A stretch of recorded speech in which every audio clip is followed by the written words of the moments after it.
Hai guys, welcome back to Kepo bareng Stella. Kepo banget guys, video kali ini aku mau bikin kalian semua kepo tentang Mid-Autumn Festival yang ada di Taiwan. So you buat kalian yang kepo, kalian bisa nonton ya.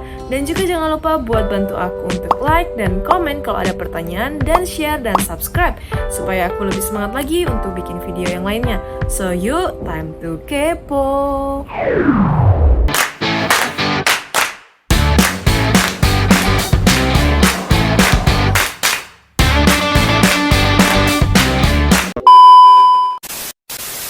Oke guys, jadi sebelum aku bercerita lebih lanjut, aku mau kasih tahu kalian semua kalau Mid-Autumn Festival atau Chongqiuqie itu punya dua nama lainnya, yaitu Moon Festival dan Mooncake Festival. Nah, kenapa sih namanya seperti itu? Jadi, zaman dulu kala guys, orang-orang di mainland China, kemudian di Taiwan, kemudian di Vietnam, Macau, Hong Kong, mereka merayakannya itu di bawah sinar bulan yang sedang bersinar dan bentuknya sangat bulat banget. Mereka percaya bahwa bentuk bulat tersebut itu melambangkan reuni bareng keluarga. Dan juga pada waktu itu mereka merayakan rasa syukur mereka terhadap hasil panennya mereka saat musim itu. Jadi mereka sambil kumpul bareng, sambil menikmati bulan yang sedang bersinar dan bentuknya sangat bulat itu.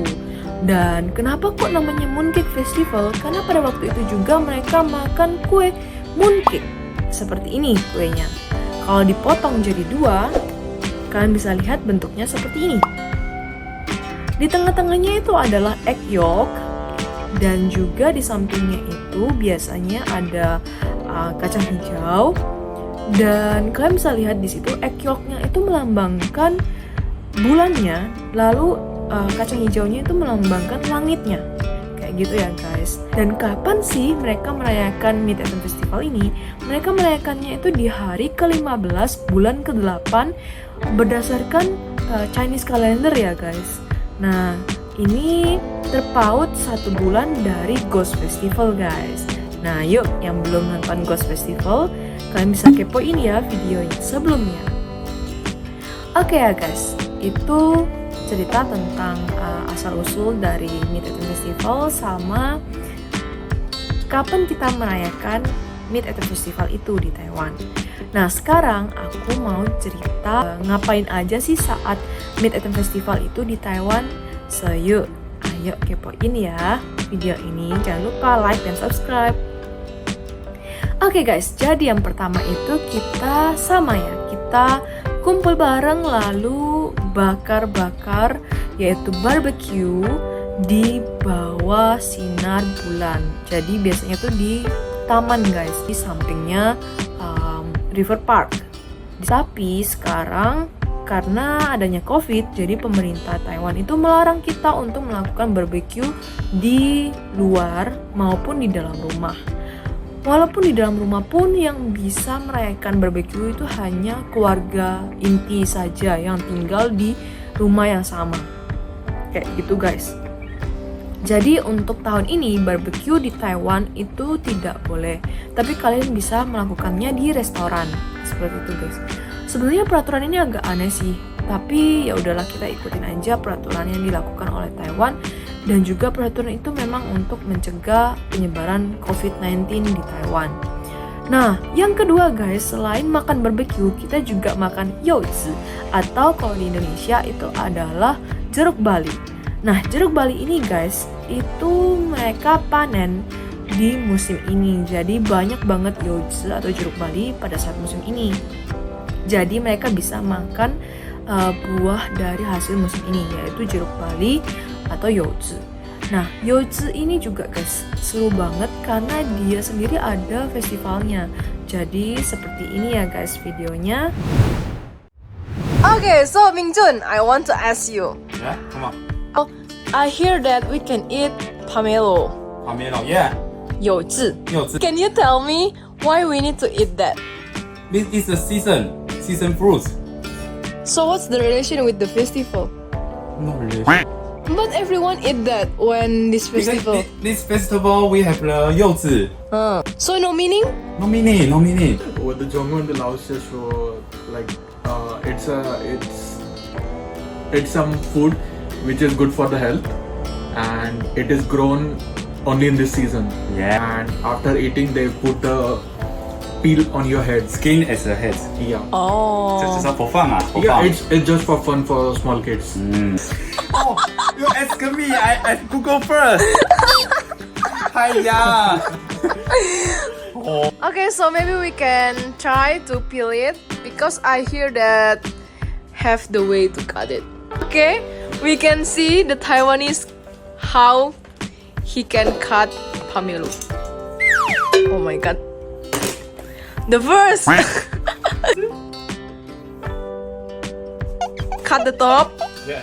I hear that we can draw the pomelo first. Draw. Yeah, you can draw. But oh, so cute. You don't want to cut. Oh, okay. So yeah, no face. No meat, perfect. And you see, so maybe we cut little, just the skin and just skin. Don't put inside. It will hurt. Yes. It will hurt. Oh my god. Yeah, and 4 times, right? 4 times. Oh my god. Oh my god. You can smell. Oh, the smell is so good. Yeah, Come on, come on. In Indonesia, we call it jeruk Bali. Jeruk Bali. Yeah. See, jeruk Bali. 柚子. Nice. Jeruk Bali. Jeruk Bali. Can see, you? see. Oh. So right here, it's perfect. And don't just leave the Oh. here. Don't cut until the bottom. Yeah. Right? You won't.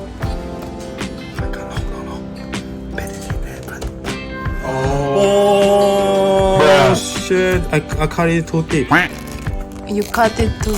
Yeah. So yeah. And this final step. Oh. 4 parts. Oh. And so when finish and family, hey, come on, hey, you won. Okay. You won. And we can play like this. So cute. Like I don't know. Angel girl. Come on. Come on. Okay. Yeah. Next one.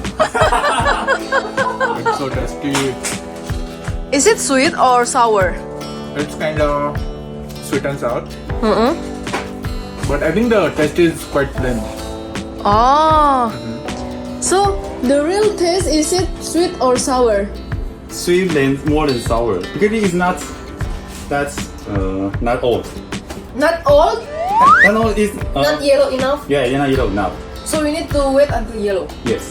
First, When you take a 柚子, you see, so fucking beautiful. and then And my ex-girlfriend. Oh yeah. And we use my hand to weight the weight. So your hole will be clearly. Oh, I see the big hole. Oh, this maybe is sweet. Oh, okay. So buy this one. Okay. Ship in Taiwan go buy it and try it. Subscribe me, content me. Be single. Bye. Nah, kayak gitu guys. Kenapa kok teman aku ngajarin kita untuk cara memilih youtze? Jadi youtze sendiri itu punya banyak jenisnya. Ada yang manis, ada yang asam. Dan juga bisa dibuat festivalnya sendiri, yaitu dibuat topi youtze mao. Dan juga biasanya itu digambar kayak muka orang gitu atau muka kucing kayak gitu guys. Jadi lucu-lucuan.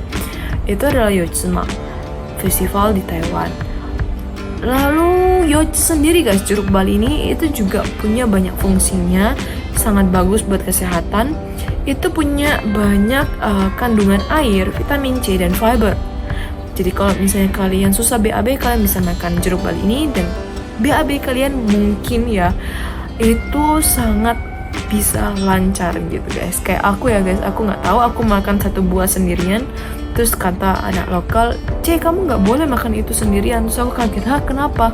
Ada historinya?" Terus dia bilang, "Enggak, C, karena ada fibernya." Terus aku baru tahu, oh pantes aku bisa BAB lancar banget guys kalau aku makan youtze sendirian satu buah. Kayak gitu guys. Oke, terus yang ketiga itu kita makan yueping. Nah, yueping ini itu sangat familiar banget atau populer banget di Taiwan. Jadi kayak profesor aku itu senior aku yang sudah lulus dan bekerja di company yang besar. Company-nya itu kirim yueping atau mooncake ini ke profesor aku untuk dikasihkan sebagai souvenir. Itu tanda mereka kayak menghormati ke profesor aku, dan juga itu kayak ya namanya festival, jadi saling memberi gitu guys. Ada yang memberi youtsu, jeruk bali, ada juga yang memberi yueping, tapi kebanyakan itu yang memberinya itu adalah kasih mooncake itu ke orang lain, jadi berupa box-box gitu guys. Tapi tahun ini aku mau cerita kalian semua kalau nggak hanya itu aja, karena tahun ini aku di sini kita nggak bisa kaoro itu barbekyuan bareng di River Park. Jadi akhirnya aku bikin kaoro kecil-kecilan di dalam lab. Di situ aku sama teman-temanku pergi ke Gunung Xiangshan. Kalian bisa lihat video ini.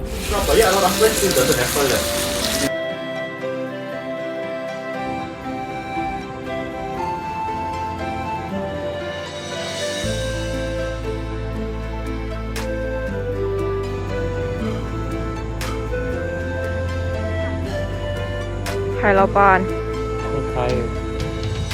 So tired? Danigo, are you tired? Maybe. You tried to go to Xiangshan? Oh, so tired for me. Kemudian habis itu aku pergi ke luar kota karena ini adalah long weekend guys. Jadi festival ini di Taiwan itu merupakan long weekend holiday gitu guys. Terus habis itu kita juga pergi ke aku pergi ke rumah teman aku. Kita di sana makan kare night guys. Jadi kita makan kare di sana, kare ayam. Terus kita main board game bareng kayak gitu guys. Ternyata main sampai malam guys, kelupaan kalau misalnya MRT-nya kehabisan. Lalu kita akhirnya pulang naik sepeda dari Songjiang Nanjing ke N2ST atau di Kongguan. Cukup jauh sih, 20 menitan gitu naik sepeda. Tapi ya it's okay, ini holiday dan kita harus senang-senang untuk merayakannya.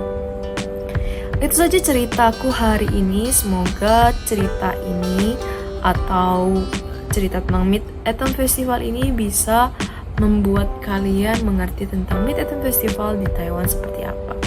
So yuk, bye-bye, sampai jumpa. Jangan lupa ya buat like, comment, share, dan subscribe. Bye-bye.